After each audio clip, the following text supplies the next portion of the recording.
Vamos a celebrar que ya llegó. The moment is now, vacílalo. Dale play y suscríbete, let's go. Voyage of the Santa Marias. Voyage of the Santa Marias. Voyage of the Santa Marias. Oh, oh, oh, oh.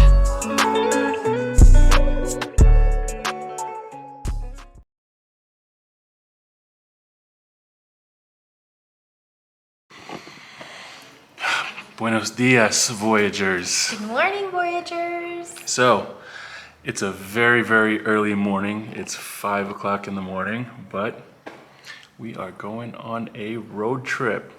Yes, we are going on a family road trip. We're not going to tell you where we're going just yet. Not quite yet, but we've got the bags loaded up on the van. We're about to load up the gang. We're about to drive for the next 6.5 hours. 6.5 hours. And yeah, we're gonna go somewhere nice. Yeah.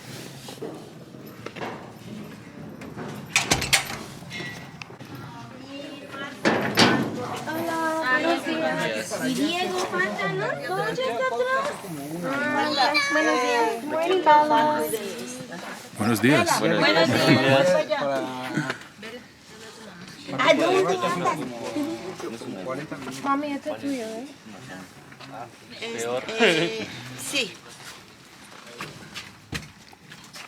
Ella aquí ya me arrincó. Universal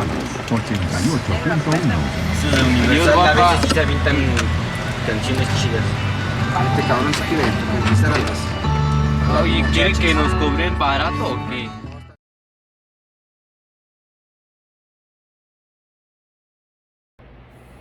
Hey guys, I hope everybody is having a good evening.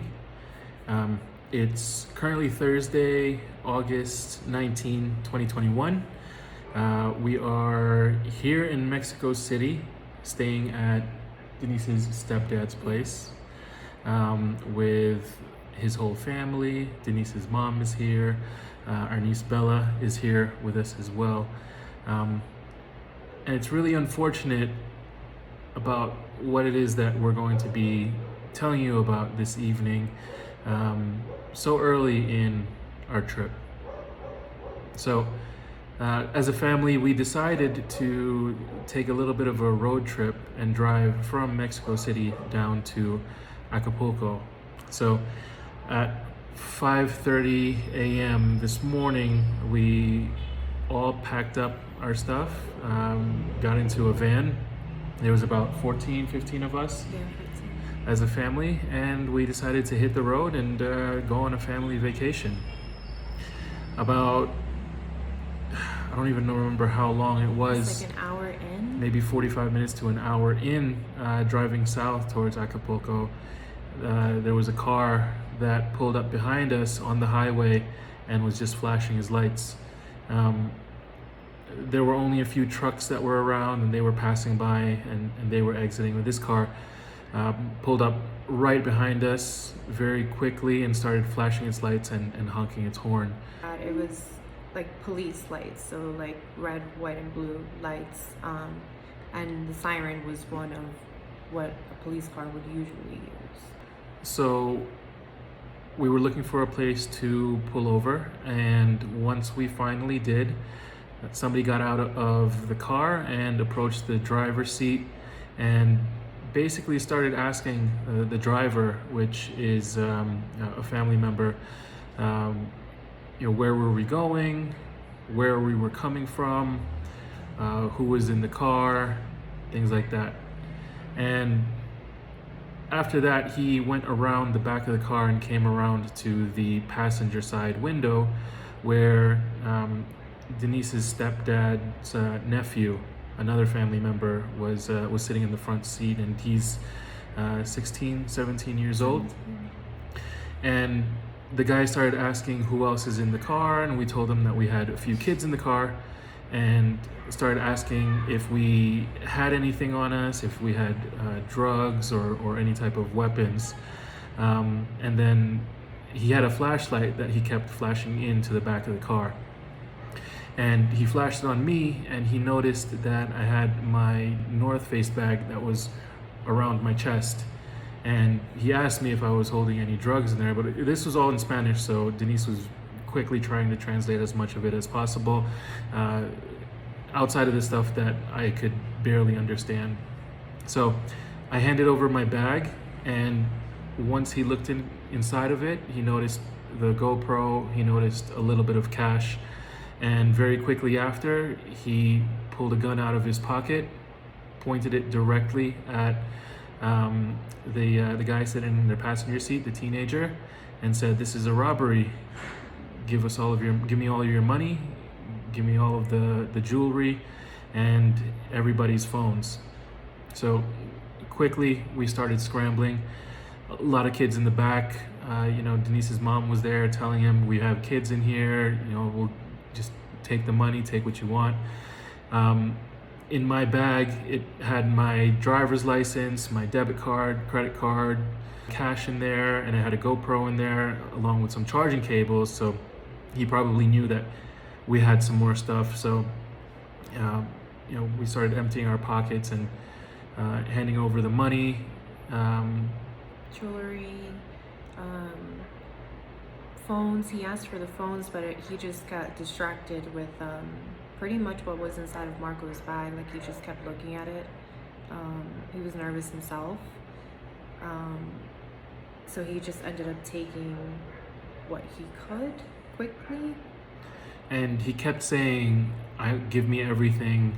If I go to the back of the van and you guys are still holding on to money and phones, then I'm going to shoot."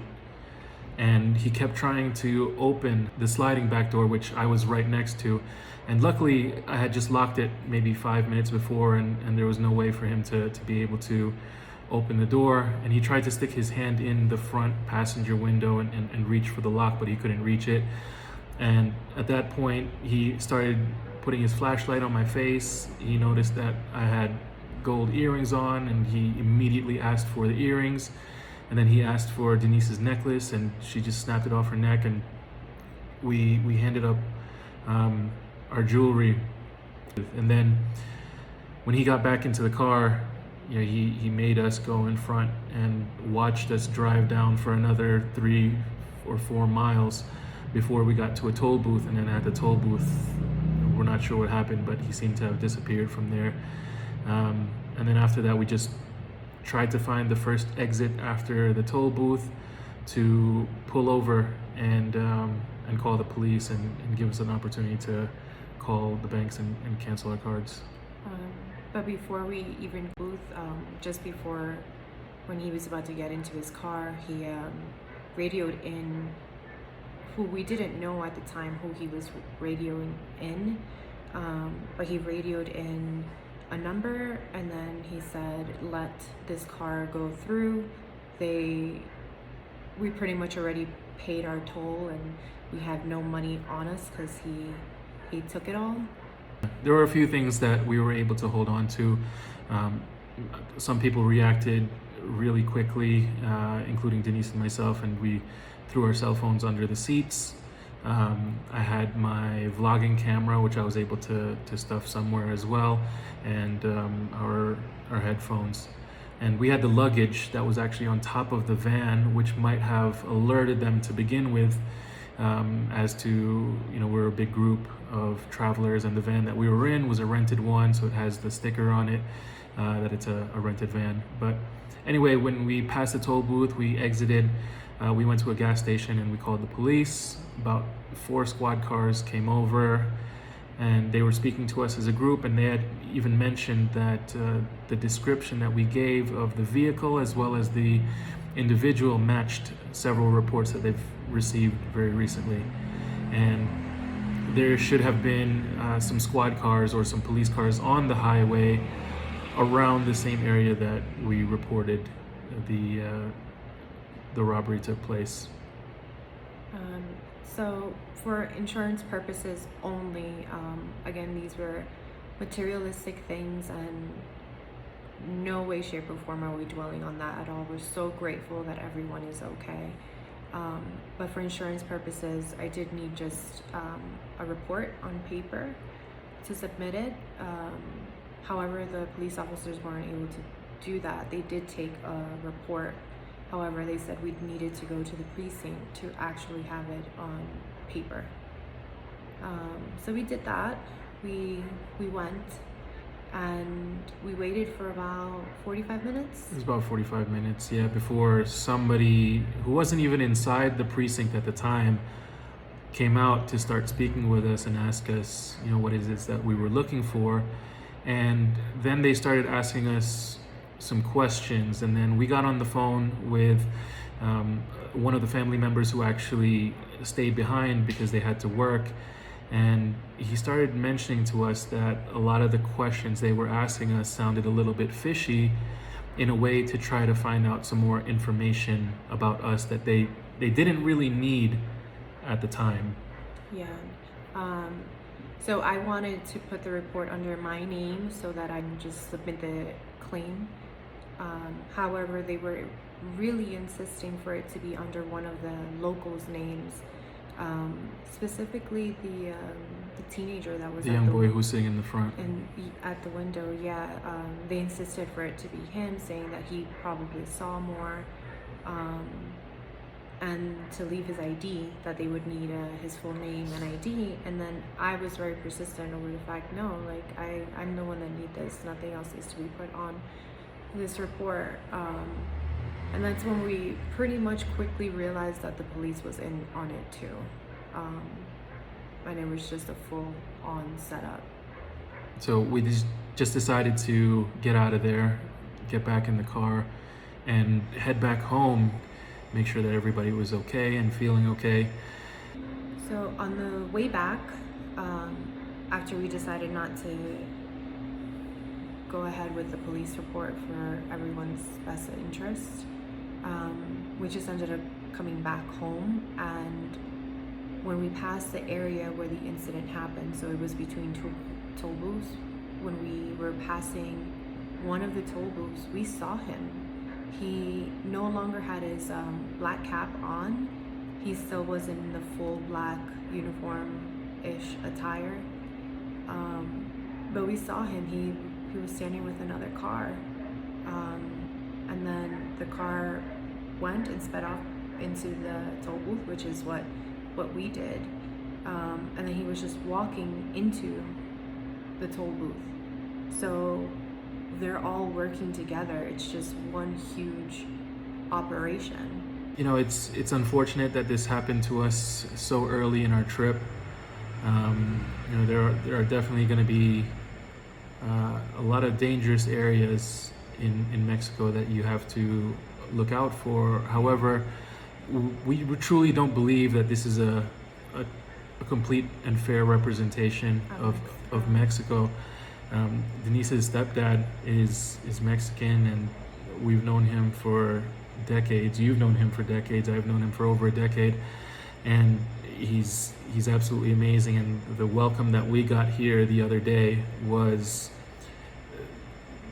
the most fun, happiest time that we've had in quite some time, and it was beautiful and amazing to see the amount of love and culture that we received from the family. And it's probably a little bit more of a rare occurrence, but it can happen to anybody, and it's really good to be prepared for when things like this happen. So we're definitely shaken up at the moment. It's been a really, really tough and emotional day, but you know, we just want to take some time to gather ourselves, recollect ourselves, and keep the journey going. We want to make this voyage work. We still want to be as real as possible with you guys, and showing you the true culture of what we're trying to explore in this world. Although this was a tough video for you guys to see, we thought it was so important for us to share our story and share what happened, so that if it happens to you, or you notice that it's happening to you, you're aware of what the situation actually is. So thank you guys for all of your support. Sorry about this, it's been a long video, but thank you guys for listening. Be careful out there. We're okay. Yeah. We're you know, we got away completely harm-free. So we're just very, very blessed and happy to be able to have made it out of that alive and without any injuries. So, you know, your support is always welcomed. We love you guys for it. Thanks for listening, guys. Love you.